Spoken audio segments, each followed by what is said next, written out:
안녕하세요. 엠닥터 임상학입니다. 오늘은 원추절제술에 대해서 말씀을 드릴 텐데요. 원추절제술은 보통 자궁경부 이형성증을 진단받았을 때 치료 방법으로 많이 권유들 받으셨을 거예요. 그런데 이 원추절제술이 상상하는 것 이상으로 재발이 잘 되거든요. 수술에 실패할 가능성, 잘라냈음에도 불구하고 남길 가능성이 굉장히 높은 수술이에요. 오늘은 그 원인에 대해서 어떻게 이런 일이 벌어지는지에 대해서 한번 얘기를 드리고, 이 원추절제술 이외에도 이제 선택할 수 있는 치료법들이 굉장히 다양해지고 있는데, 그런 방법들에 대해서도 소개시켜 드리는 시간을 가지려고 해요.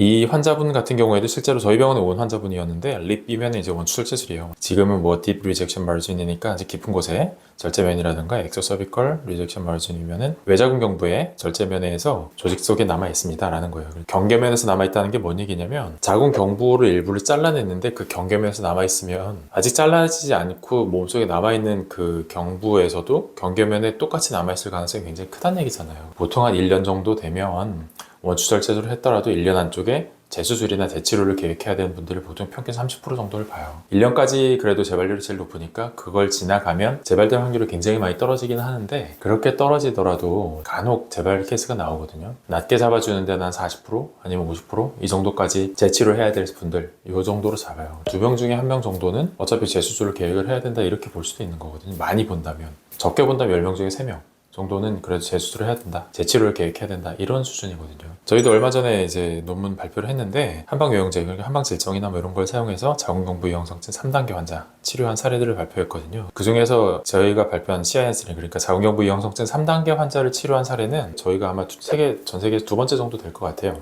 자궁경부 이형성증 3단계 환자들도 이제 외용제를 이용해서 치료를 하거든요. 상피낭까지 치료율이 굉장히 좋은 편이고요. 그렇게 치료하는 게 중요한 이유가 뭐냐면, 피부에 상처를 내는 것 때문에 그래요.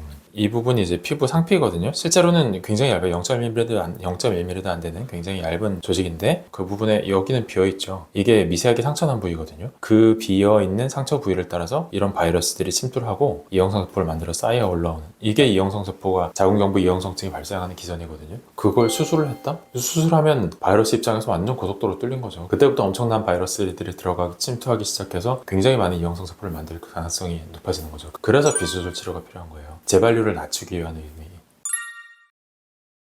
이 환자분이 저희 병원에 처음 올 때는 어떤 상태였냐면, 수술 전 조직 검사에서는 CIN2, 2단계 자궁경부 이형성증을 진단을 받았죠. 정기적으로 달궈진 루프로 잘라내는 과정, 그거를 이제 립이라고 부르고, 거기에서도 동일하게 CIN2가 나왔어요. 자궁 들어간 입구 쪽으로 들어갔을 때 있는 여기 피부, 그 상피에도 이형성세포가 생겨요. 내자궁 경부에까지 번져 있다 이렇게 얘기를 하게 되는데, 그쪽 마진 잘라낸 경계면을 봤더니까 이형성세포가 여전히 남아있다고 판정을 받은 거예요. 그런데 2차 수술을 하시고 나서도 다음에 보니까 남아있는 거예요. 그러니까 병원에서는 결국엔 자궁경부 암으로 갈 가능성이 있으니까 자궁경부 암으로 갈 가능성을 원천 차단합시다, 이렇게 해서 자궁 적출을 권유하게 돼요. 그러면 여기 질벽에만 남아있겠죠.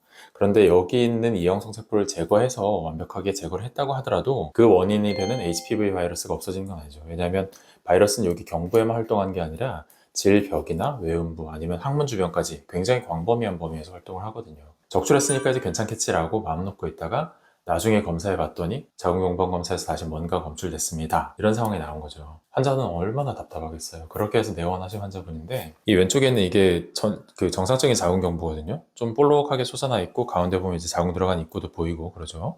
그런데 오른쪽 그림을 보면 볼록하게 튀어나와 있는 부분도 없고 자궁 들어간 입구도 보이지 않죠. 경부까지 다 잘라내고 남아있는 질벽을 봉합해 놓은 상태이기 때문에 이 부분 어딘가에 이제 이형성세포가 퍼져 있는, 그래서 이렇게 내원한 환자분이 저희 병원에서 치료하고 지금은 다 괜찮으세요. 지금 다 정상되셨고 바이러스 활성도 저희가 계속해서 추적 관찰을 했는데 더 이상 검출되지 않은 상태로 지금은 이제 매년 한 번씩, 1년에 한 번씩만 정기검사만 하고 계시는 상황이거든요. 수술을 안 하셨으면 좋겠어요. 수술하지 않고, 물론 해도 안 되면 그때 가서 선택하는 수술, 그건 어쩔 수 없어요. 근데 제가 수술까지 보냈던 케이스가 사실 거의 없거든요. 수술하기 전에 비수술 치료로도 굉장히 잘 해결이 되고, 그리고 아예 검사를 굉장히 자주 하셔서 이형성증이 굉장히 많이 번지기 전에 자연 치유 가능성이 있을 때 좀 관리를 잘 하시면 먼 길을 돌아올 필요가 없단 말이죠. 바이러스는 그 상처난 부위를 따라 침투해 들어가거든요. 평소에도 이렇게 깨끗해 보이는 자궁경부에도 미세한 상처가 다 있는 상태거든요.